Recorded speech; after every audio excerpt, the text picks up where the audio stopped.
Oh l'équipe. Mon dispatch, il a trouvé un voyage dans son chapeau magique et il m'envoie à Boston. J'ai pas envie d'aller à Boston. C'est le bordel là-bas. Il y a toujours du trafic. Tu mets des heures à passer des fois. Mais bon, quand faut y aller, faut y aller. En avant.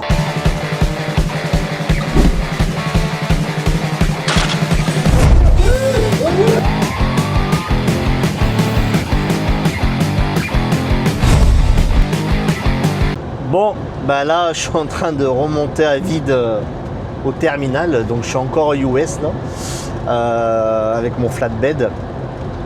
Et puis, on va aller à Boston. Ouais. La particularité, c'est que là, je vais faire un switch de remorque. Donc, je vais changer de remorque.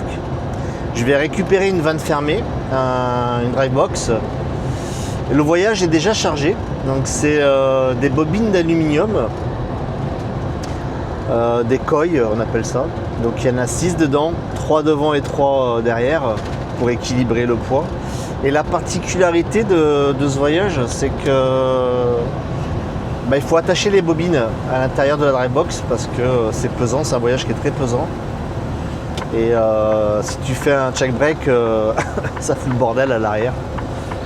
Donc une fois que le chargement sera vérifié, on partira en direction de Boston. Ici ils disent Boston, le québécois. Donc là il me reste 8 heures de log. Donc je pourrais potentiellement me rendre jusqu'à chez le client pour livrer ce soir. Mais je pense pas qu'on va perdre du temps au switch. Il va falloir que je m'arrête, je peux me doucher, fueler. Donc ça sera une livraison, je pense, demain matin de très bonne heure. Donc comme ça, on restera, on se parquera vers Beau, je pense.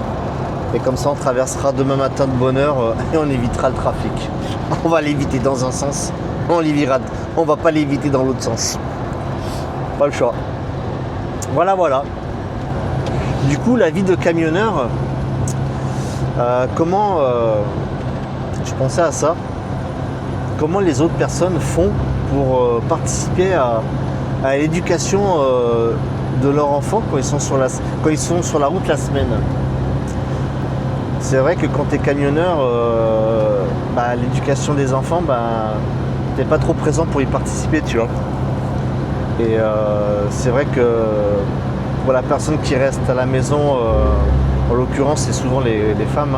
Donc là je parle de ma femme là.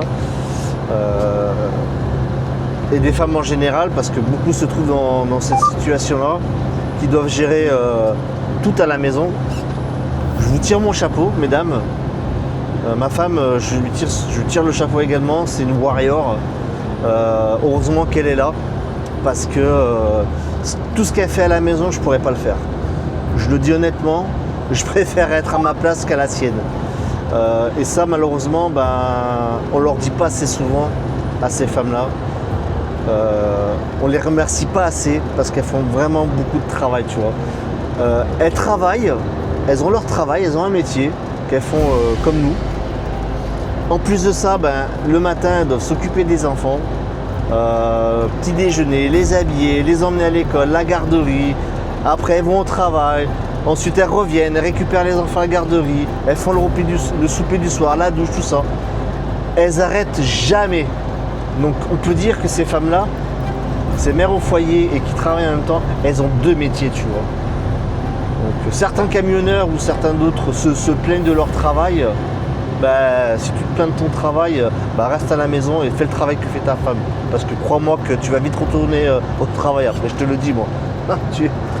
Donc merci ma chérie.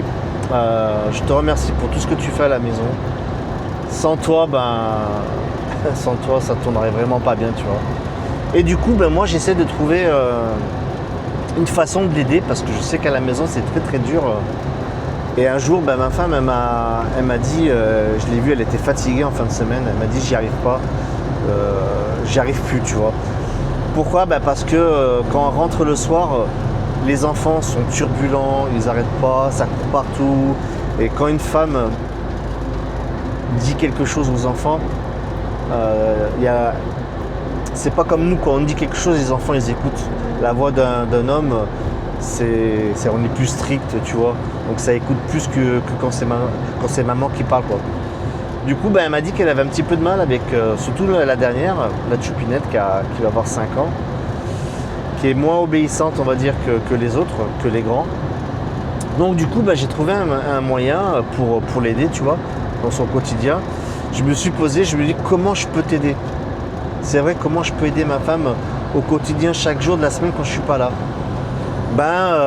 Je me suis posé, j'ai réfléchi. Parce que de lui dire tu m'appelles quand ça va pas, moi ça marche pas. Parce que pourquoi ? Elle va t'appeler tous les jours, faut te dire tiens, ça marche pas. Tu prends le téléphone, tu mets un coup de soufflon aux enfants, du coup tu passes pour le méchant. Et moi, je voulais pas faire ça, tu vois. Donc j'ai essayé un autre système. J'ai trouvé un système.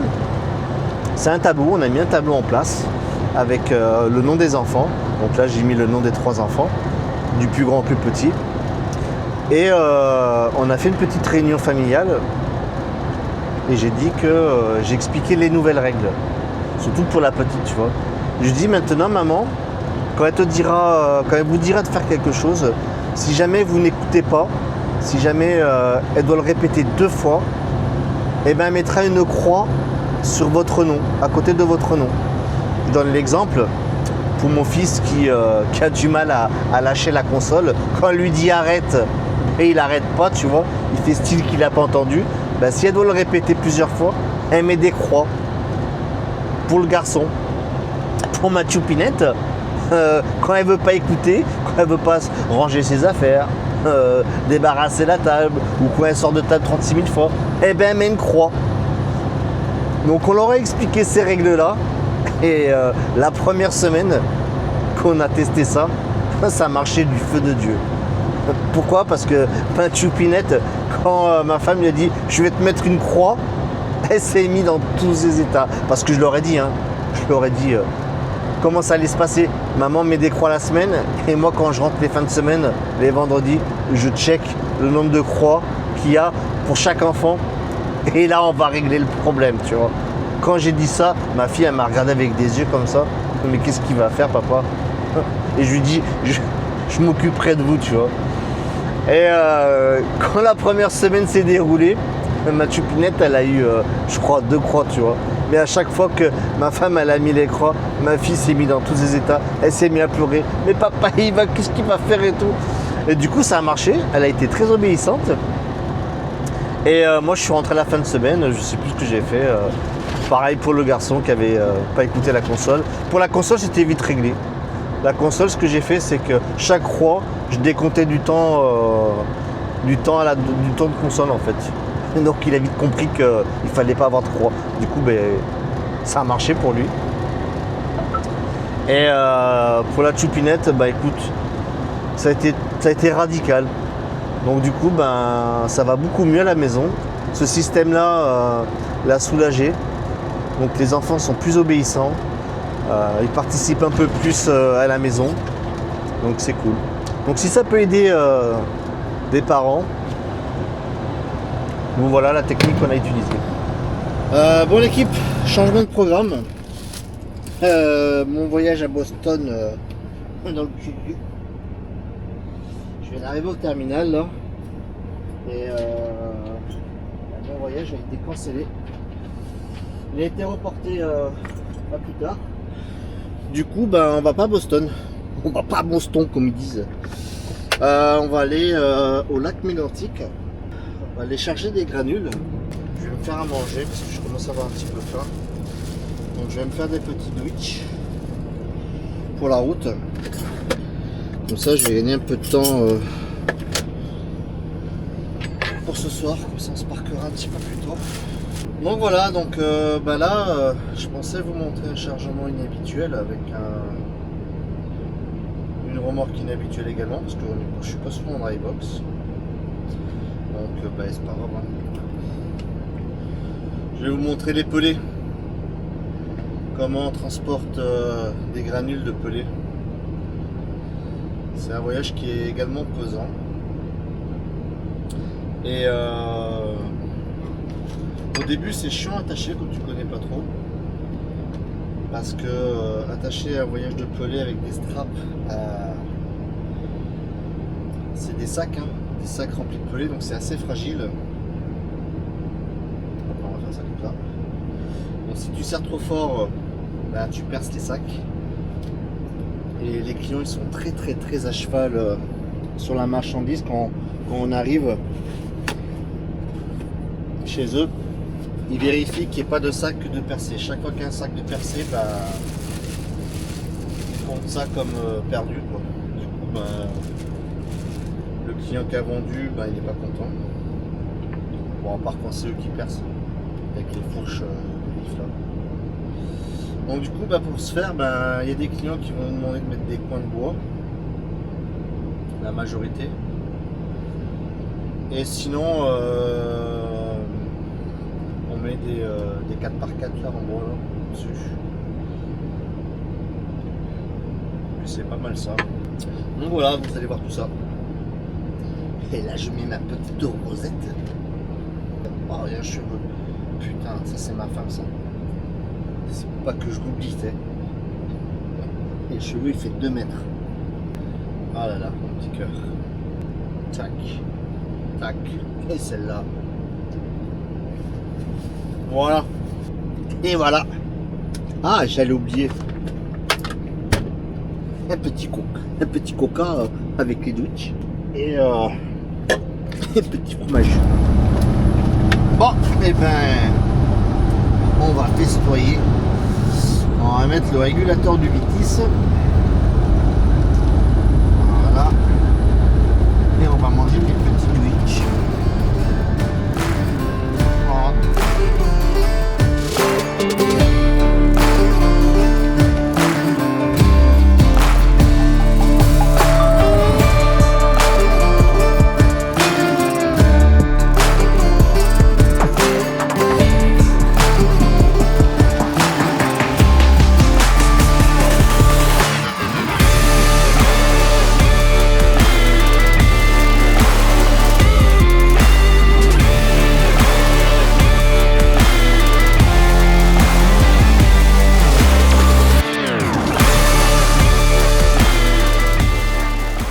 J'aime bien manger aussi assis comme ça. Pourquoi? Parce que vous savez, hein, quand on mange, on a toujours faim, on a toujours envie de se resservir. Hein. Qui n'a pas envie de se reprendre un deuxième plat? On est tous comme ça. Alors que là, tu vois, quand je suis assis, je me mets ma nourriture.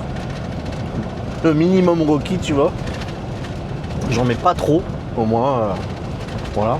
Et une fois que j'ai fini, comme là j'ai bientôt fini, et ben je vais avoir faim encore. Et qu'est-ce qu'on a tendance à faire? On se resserre. Sauf que là, je conduis, donc je l'ai dans le cululu. Je peux pas me lever là et aller chercher la nourriture dans mon frigo. Du coup, bah ça passe. J'ai plus faim après. C'est une technique pour pas trop manger. Là, Mégantic, c'est vraiment un chouette endroit. J'aime bien aller là-haut. C'est vraiment magnifique, les paysages sont magnifiques. D'ailleurs, pour les vacances d'août, on part une semaine en famille au camping. Donc j'espère qu'on aura un beau temps. Oh, ça fait un petit moment que je vous ai pas raconté une petite anecdote de la police. Tiens, on va passer sur la police aujourd'hui. Je vais vous raconter un petit passage dans le 93. Ce jour-là, j'étais de permanence. Qu'est-ce que c'est qu'un gardien de la paix qui est de permanence? En fait, tu es au poste de police et ta responsabilité principale, c'est de surveiller les gardés à vue. Donc les personnes qui sont dans la cellule. Donc qu'est-ce que tu dois faire? Tu dois surveiller que tout se passe bien pour eux, leur donner à manger. Quand ils ont besoin d'aller aux toilettes, ils appuient sur une petite sonnette là. Et tu vas les récupérer, tu les emmènes aux toilettes, tu les accompagnes. Voilà, quand ils ont quelque chose à te demander, ils t'appellent et puis tu fais l'assistance sociale aussi. Voilà. Mais j'ai rien fait, monsieur l'agent. Je peux sortir s'il vous plaît. Donc t'envoies et t'envoies. Et t'as aussi ceux qui sont en cellule des dégrisements. Eux par contre, dans les cellules, ils sont directement les chiottes. Parce que t'as pas envie de les emmener aux chiottes. En règle générale, ils sont dans un état pitoyable. Donc, des fois, c'est triste. Hein. Et tu fais aussi d'autres choses. Par exemple, quand tu es le week-end, il n'y a pas de service de permanence de plainte. Donc, tu peux prendre des plaintes quand tu es de permanence. Donc, à la fois, tu gères les gardes à vue, à la fois, tu prends les plaintes des gens qui viennent déposer plainte. Donc, tu es un peu multitâche, tu vois. Donc, des fois, tu cours dans la journée. Hein. Les journées, c'est speedou. Hein. Et ce jour-là, j'avais 2 énergumènes dans une cellule. La particularité de cette cellule-là, c'est qu'elles sont vitrées. Donc c'est des vitres plastifiées là, tu vois. Donc tu peux taper dessus, ça casse pas quoi. Et j'ai mon chef de poste, il vient me voir avec d'autres collègues et ils me disent je crois que tu devrais aller voir dans la cellule numéro 1 tel, je sais plus laquelle c'était là. Il y en a un, il t'a fait un cadeau. Je dis comment ça il m'a fait un cadeau? Ouais, il a chié dans la cellule. Je fais comment ça il a chié dans la cellule? Ben va voir. Et là ils étaient morts de rire parce qu'ils me connaissent.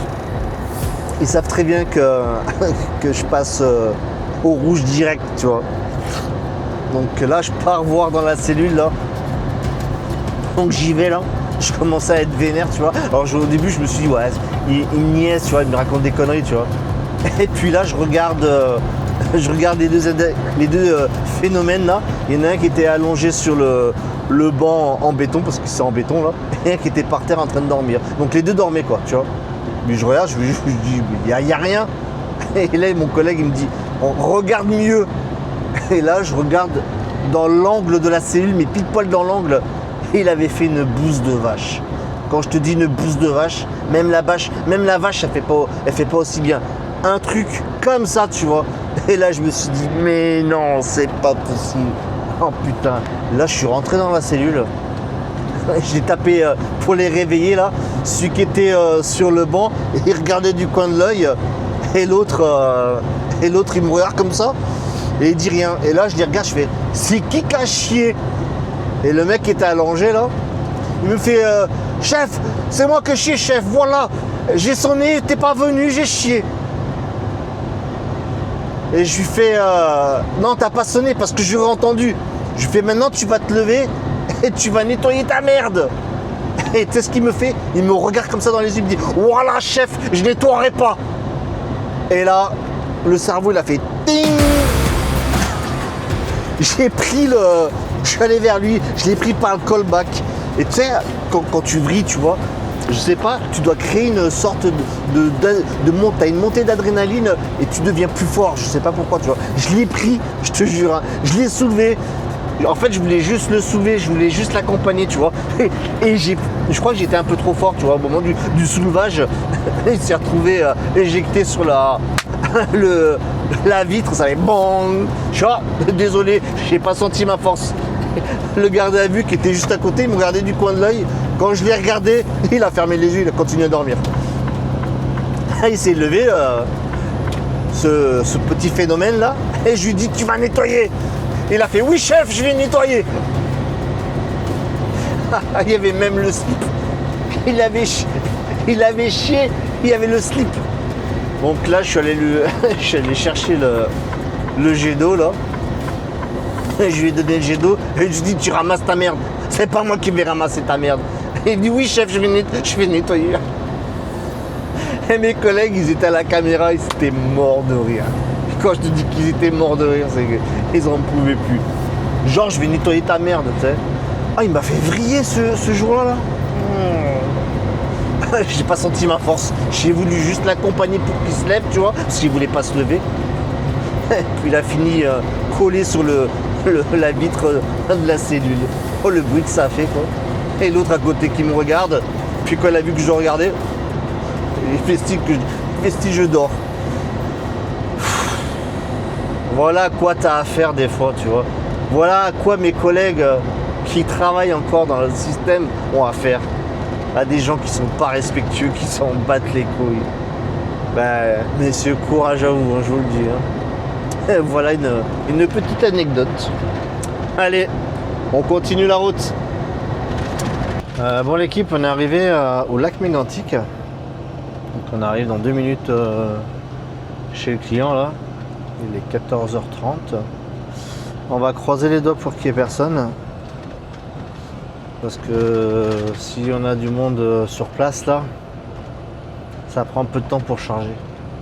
Du coup on risque d'attendre. Donc là je vais me parquer, je vais aller à l'office là récupérer les papiers. Ensuite je me mets en tenue de combattant et on se retrouve pour le chargement. Bon bah écoute, on est parti. Là ils sont deux à me charger là, donc ils sont en train d'envoyer du steak là. On a intérêt de pas de niaiser là. Allez c'est parti.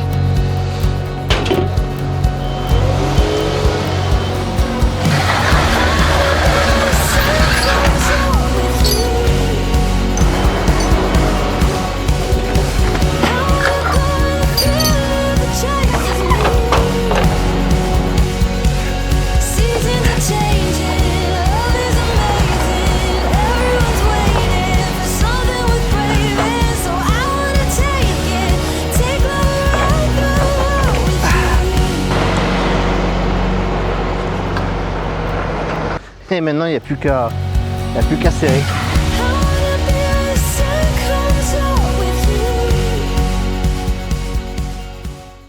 Bon le chargement est terminé, j'ai fini d'attacher. Voilà ce que ça donne. En cas d'avant je mets un X en cas de check break pour retenir les paquets avec 2 straps sur les premiers paquets. Voilà, c'est 2 straps obligatoires. Sachant que les X, c'est pas mentionné dans le règlement, donc voilà. Après, je mets une strap par paquet, vous avez vu, voilà, 2 là-haut. Donc là, je fais le tour de ma remorque. En même temps, je vérifie que tout est bien accroché. Là, je mets un demi X à l'arrière, au cas où, pour retenir. Théoriquement, ça bouge pas. Voilà, donc là, je vérifie que tout est bien tendu, que j'ai rien oublié. Voilà, bien sûr, avec. Et voilà. On est reparti, on va se changer et se mettre sec. Donc là on part de Mégantic, on va traverser la donne de Stansted, Derby Line, et on va aller se rendre d'ici, hop là, parce que là on est à 4h du client pour l'hiver de matin, et là j'aimerais aller à la Irving pour mettre du fuel et pour prendre la douche. On est à 2h34. On devrait arriver à 18h40 avec le retard du poids du camion. Demain, je sais où je recharge. On va recharger près de Portsmouth, là.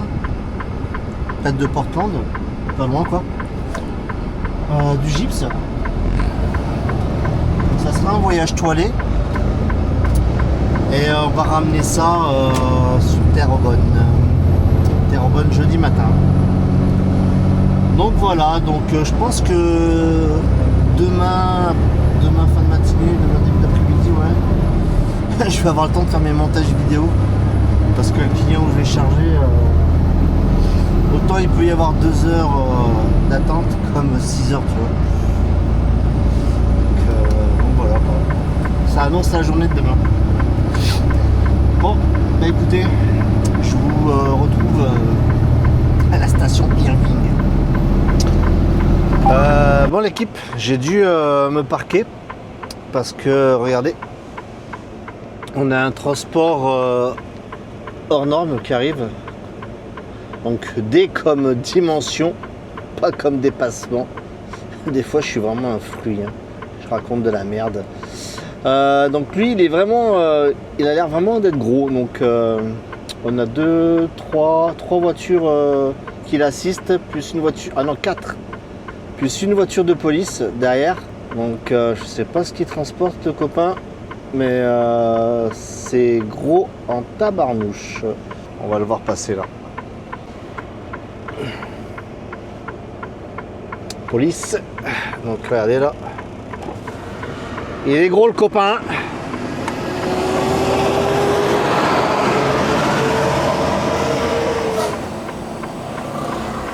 Allez. On y va. Oh ça, ce genre de voyage là, ça me plairait trop là. un gabarit comme ça là, oh, ça doit être excitant. Ah ouais. Bon allez, nous on transporte des granules de pelé. Ça vend pas du rêve, hein, je te le dis. Hein. Et j'ai pas besoin d'escorte. Hein. Allez, on y va. Ça doit être vraiment malade de transporter ce genre de marchandises là, hors normes là, escorté avec de la police et tout. Oh. Moi j'ai déjà fait un transport juste avec une voiture, une escorte à l'avant là.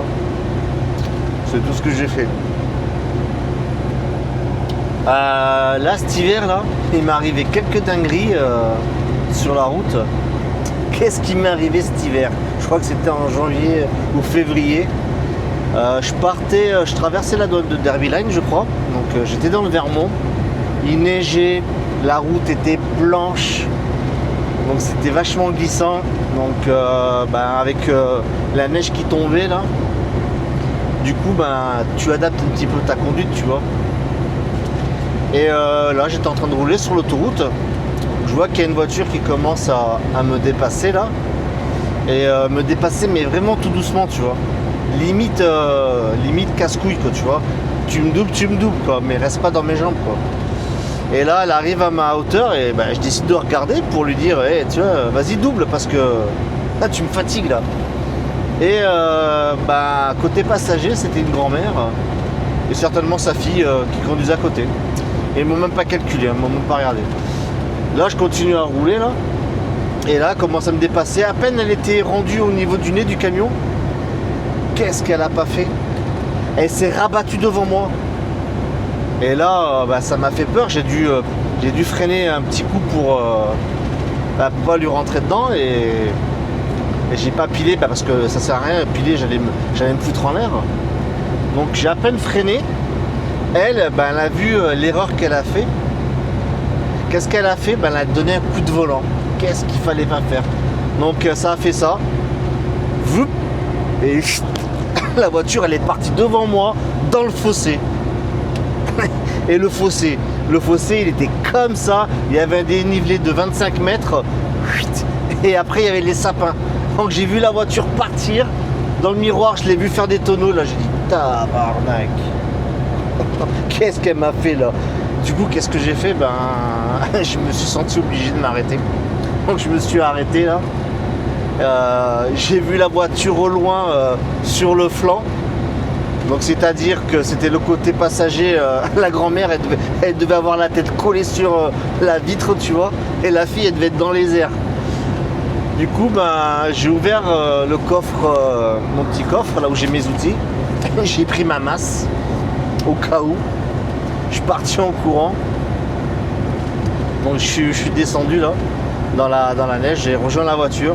J'ai essayé d'ouvrir les portières, impossible, elles étaient verrouillées et elles n'arrivaient pas à les déverrouiller, les dames là. Et du coup, qu'est-ce que j'ai fait? J'ai brisé la lunette arrière. J'avais plein de bagages, j'ai sorti tous les bagages. Là, à ce moment-là, il y a une autre voiture qui s'est arrêtée. Il y a un Américain qui est venu me donner un coup de main à sortir les bagages. Moi je suis rentré, j'ai réussi à rentrer par l'arrière malgré mon gabarit, par la lunette là. J'ai déverrouillé la centralisation. Donc moi je me suis occupé de la grand-mère qui était traviole. Et l'autre mec qui s'est occupé de sa fille, donc il l'a fait sortir par le côté conducteur. Moi j'ai soulevé la grand-mère et je l'ai sorti de la voiture. La pauvre elle était pieds nus. Et je l'ai mis dehors. Je vais lui récupérer des chaussures parce qu'elle avait un peu froid. Et puis c'est pas mal ça. Hein. Après je leur ai dit bon écoutez, c'est pas tout mais moi je parle pas English. Donc je leur ai fait comprendre que je parlais pas très bien anglais. J'ai donné mes coordonnées. Et puis je suis parti.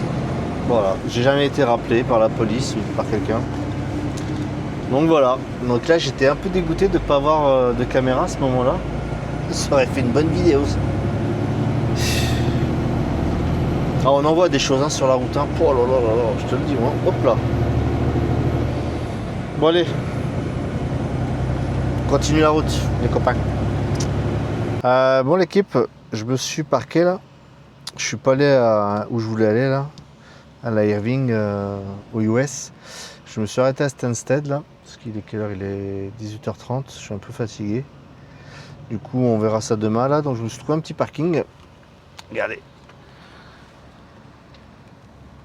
Le truck stop il est de l'autre côté et ici il y en a. On n'est pas nombreux à venir se garer ici, mais au moins on est, on est tranquille quoi. Là on a la paix là. Donc je vais aller me doucher et après je vais manger. Allez, à plus. Bon l'équipe, je suis douché. Ça y est, et là, là je vais manger maintenant. Donc je me suis préparé, oui, vite fait. Hein. Un petit Pokéball au thon avec un petit riz cantonné, le dessert et la bouteille de flotte. Bah voilà, sur ce, je vais vous dire à demain.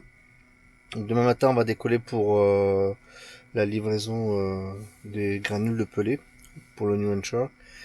Et ensuite, on ira récupérer du gypse. Un régal. Allez, bonne soirée.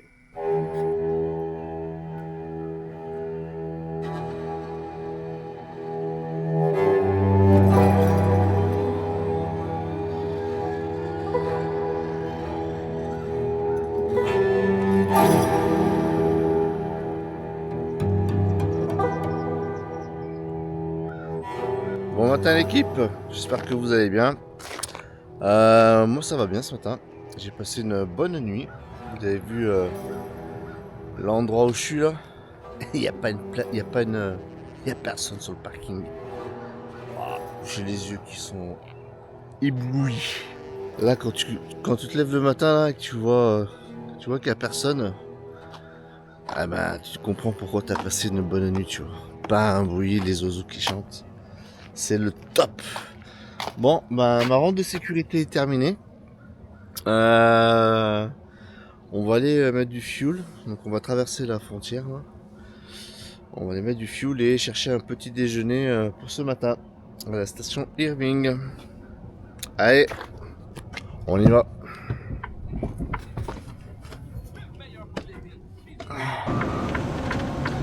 Bon, on arrive à notre station Irving.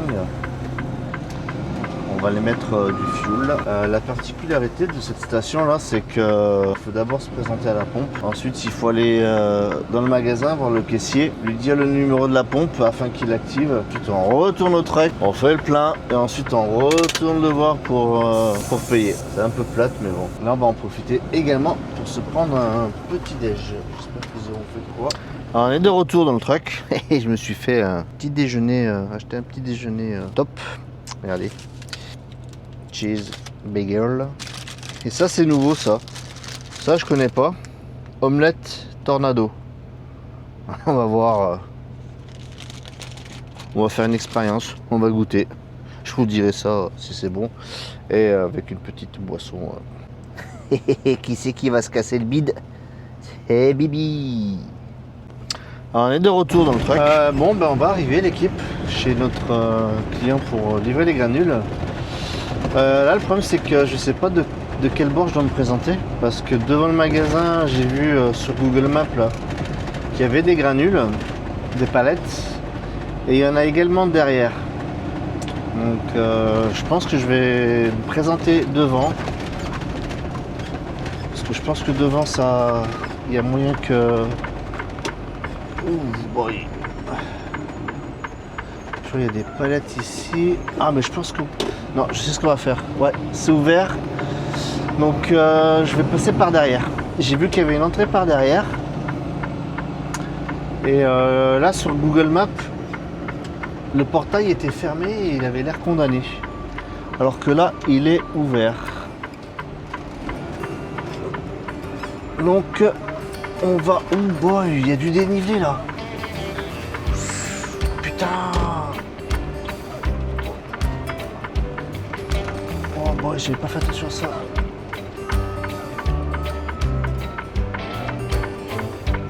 j'espère qu'il va tenir le camion. Aïe aïe aïe aïe aïe. On va y aller doucement. C'était chaud là. C'est un coup à se baigner là. Putain la barouette. Le dénivelé qu'il y a. Bon là on va prendre large. Parce que l'entrée est pas très large. Et la courbe, elle est très courbée. Oh boy. Alors attends, je pense qu'on va faire ça. On va se le faire. Où il y a le fossé là.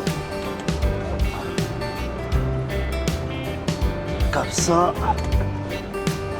Ah, il a BD. Il est cool.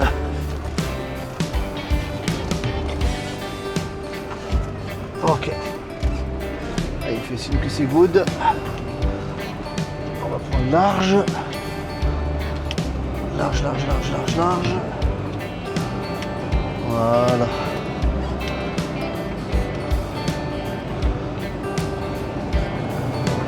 Ok.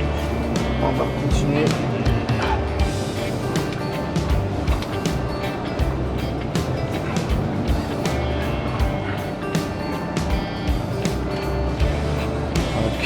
On va slalomer à travers les bâtiments. Donc là, comme on m'a dit à l'école, on prend tout ce que tu peux prendre sur la route. Tu vois, donc là, je vais vite aller sur ma droite. Là, on va aller chercher.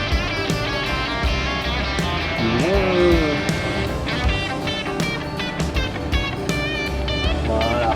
Là, on est bon là. Oh, ça brasse. C'est ça que j'aime, tu vois. Tu sais jamais où est-ce que tu vas livrer, comment ça va se passer. Ok, il fait le signe tout droit. Donc là, on va être bon là. Oh super, c'est au sec. Je vais pas avoir les pieds dans la merde.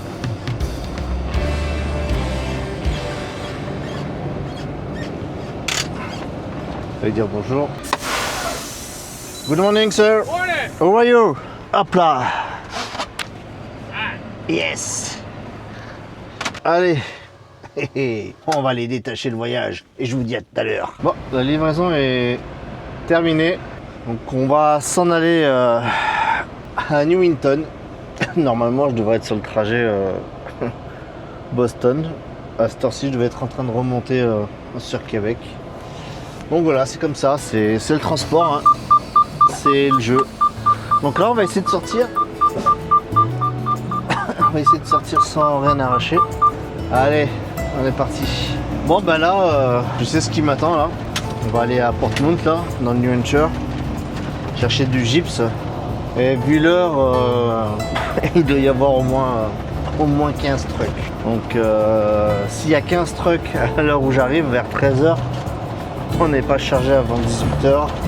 On n'est pas parti avant 19-20h de là-bas. Donc je vais avoir le temps de nettoyer mon camion et de commencer à faire les vidéos, le montage vidéo. Voilà. C'est le seul avantage que j'ai là. Des fois on fait des switches parce qu'ils font des préloads.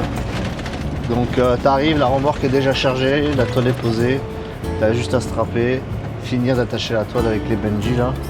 Et puis tu pars en règle générale, 3/4 d'heure, c'est fait quoi, tu vois.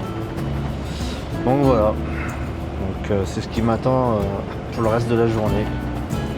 Donc c'est pour ça que j'étais un peu content de faire du Boston en Drybox. Au moins t'es pas surpris parce que là-bas ça charge, ça décharge super vite. Donc et en plus tu remontes à vide, donc t'as pas besoin d'aller faire un rechargement.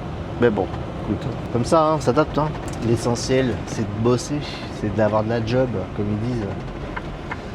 Bon l'équipe, on arrive à Portmount, chez le client où on doit recharger du gypse là.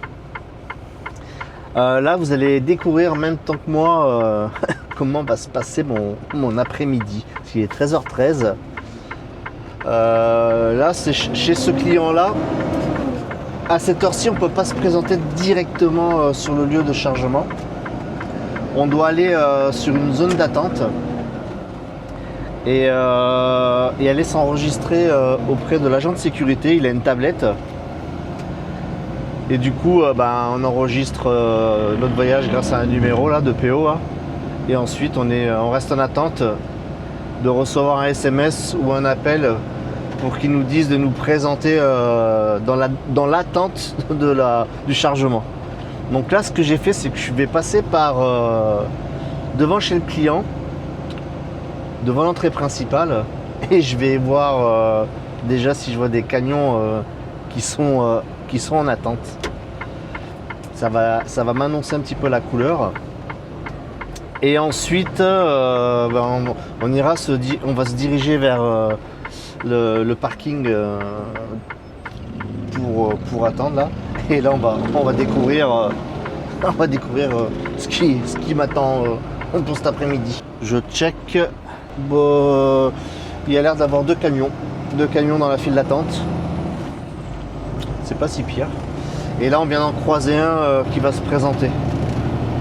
Donc ils ont dû certainement rentrer et là on va recroiser d'autres certainement qui vont monter pour aller se faire loader là. Qu'est-ce qui nous attend? Est-ce qu'on va avoir le temps de nettoyer le camion, faire les montages, faire la sieste? Ouais, je fais jamais la sieste, c'est très rare, sauf quand je suis vraiment fatigué. Oh, ça me plaît ce que je vois. Alors, 1, 2, 3, 4.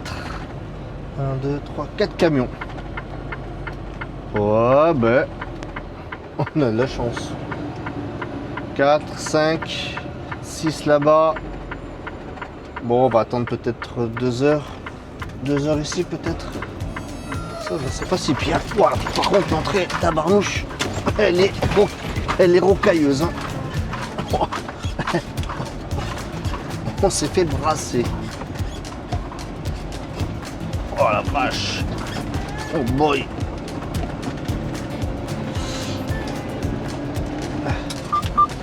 Bon écoute, je vais avoir le temps de nettoyer mon camion, je pense. Donc voilà, là c'est la zone d'attente. Et le maximum que j'ai vu, je crois que c'est 15 camions. Oh. Là, tu sais que tu passes ta journée ici. 37. Donc là, je vais aller voir l'agent de sécurité qui est dans la voiture noire. Là. Je vais aller m'enregistrer. Il faut que je mette mes toiles également sur le flatbed. C'est obligatoire parce qu'on n'a pas le droit de descendre une fois qu'on est reculé dans l'entrepôt, on n'a pas le droit de descendre. Hop là. Donc il faut que ce flatbed il ait 2 toiles avec les Benji. Comme ça après ils font le reste. Donc là je me recule.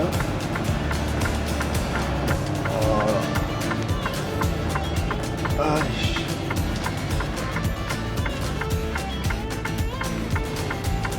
Voilà. Allez, débarquez, fouillez le bois.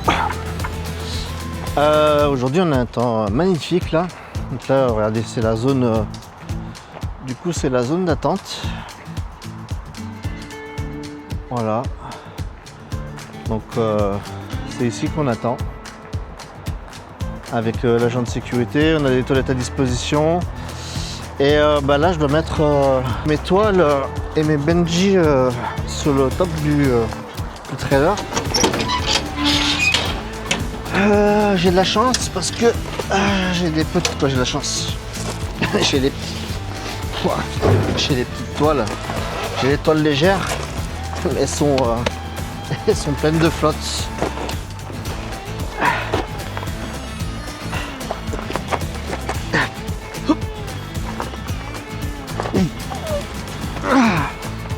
Ça pèse un âne de moi.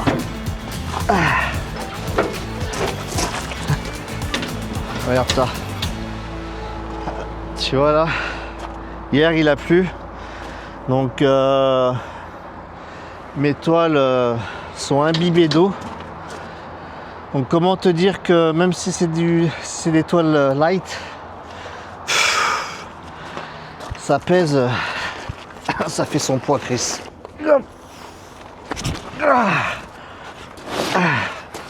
Voilà. Oh putain, j'ai mal. Ça pique le dos. Voilà. J'ai que ça comme bungee. Alors il y a un truc qui est bizarre là, c'est que à la base j'avais plus de bungee que ça. Oh putain. Oh boy. C'est dégueulasse. Je vais prendre les bungees que j'ai dans mon coffre. On va l'attendre dans le camion et on va aller faire un peu de ménage. Bon l'équipe, je vous montre, là je me suis déplacé. Donc je suis dans la file d'attente pour entrer dans l'entrepôt. Comme vous avez vu, ils appellent ça les B. B1, 2, 3, 4 et 5. Donc voilà. Donc bah voilà, par exemple il y a un camion qui va là. Bah maintenant on va attendre encore un petit peu. C'est pas encore notre tour. Donc voilà, donc là il y en a un qui sort. Donc de la B là. B numéro 4.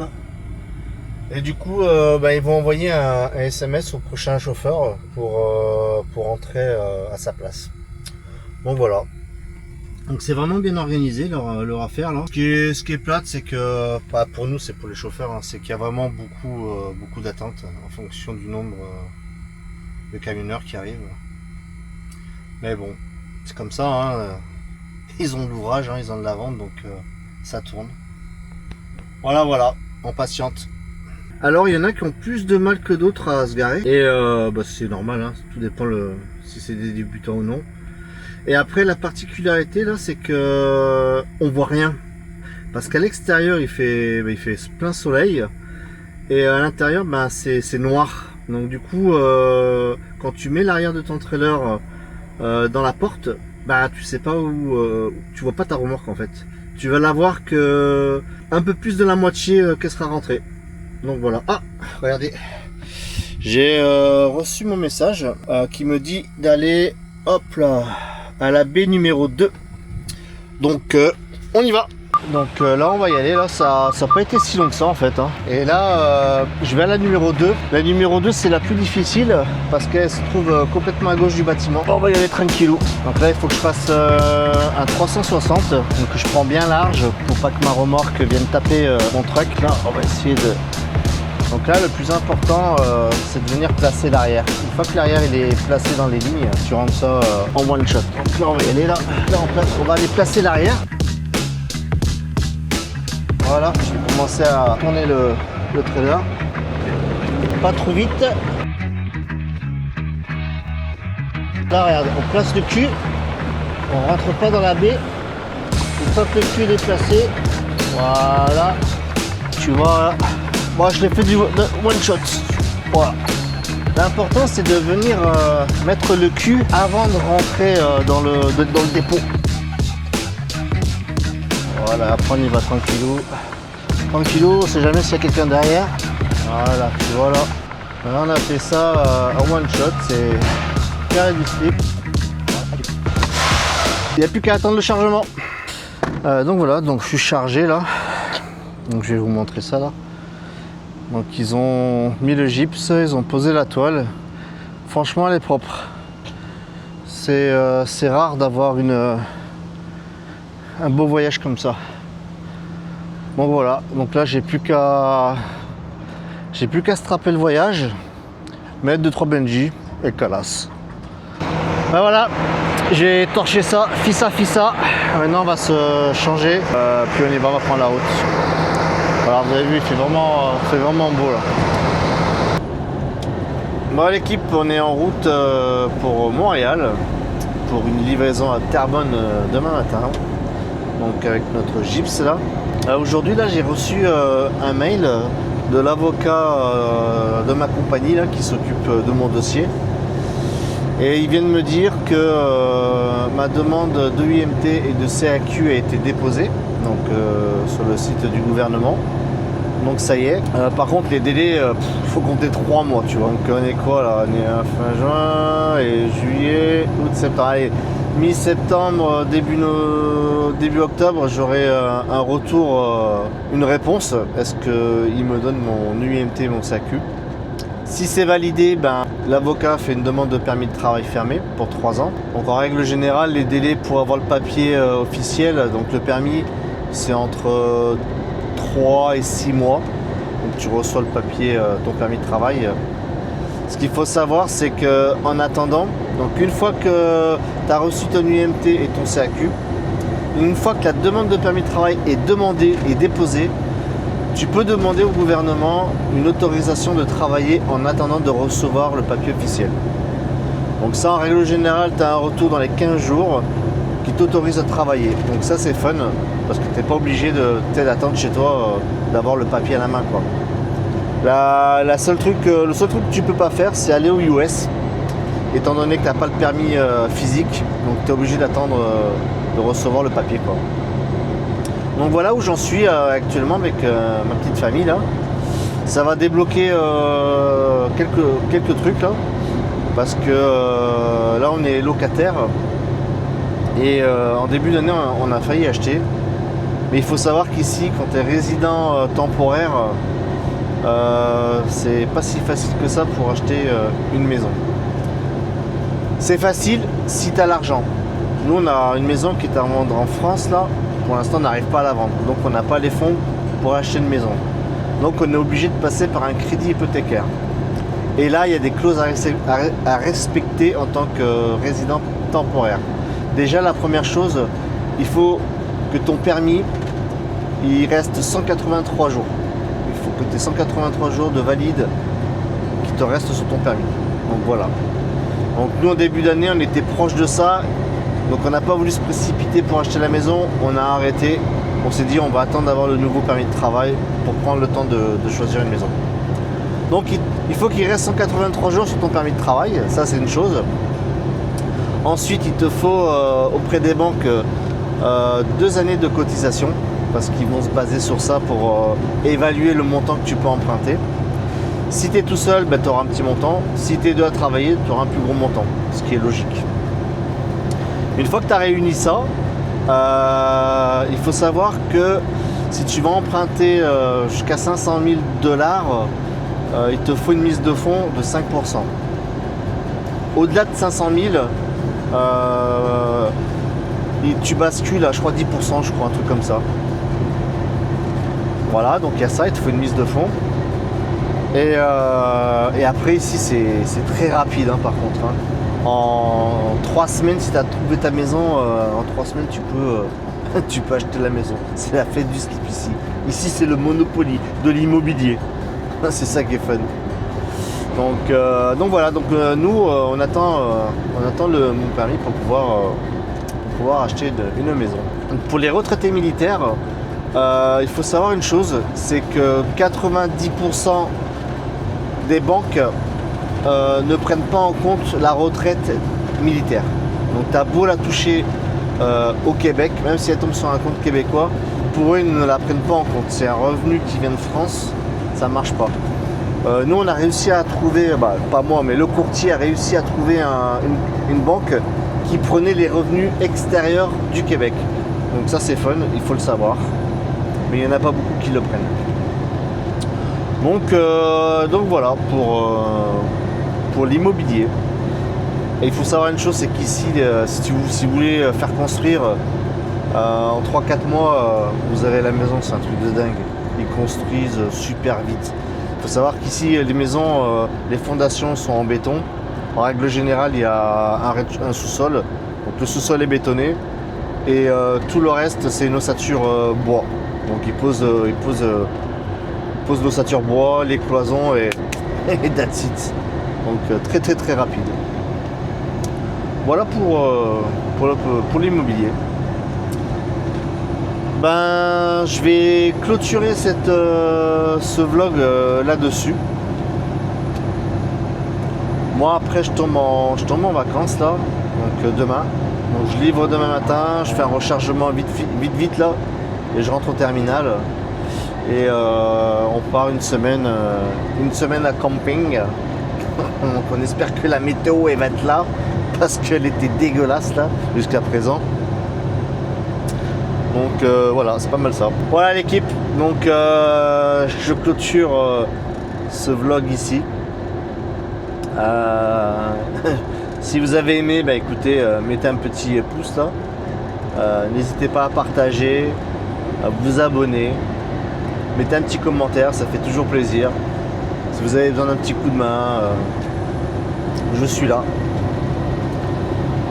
Je vous dis à bientôt.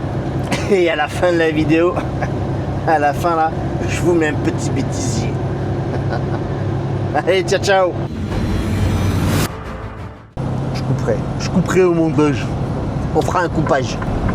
Je sais plus ce que je disais. Du coup, je sais plus ce que je disais. Non.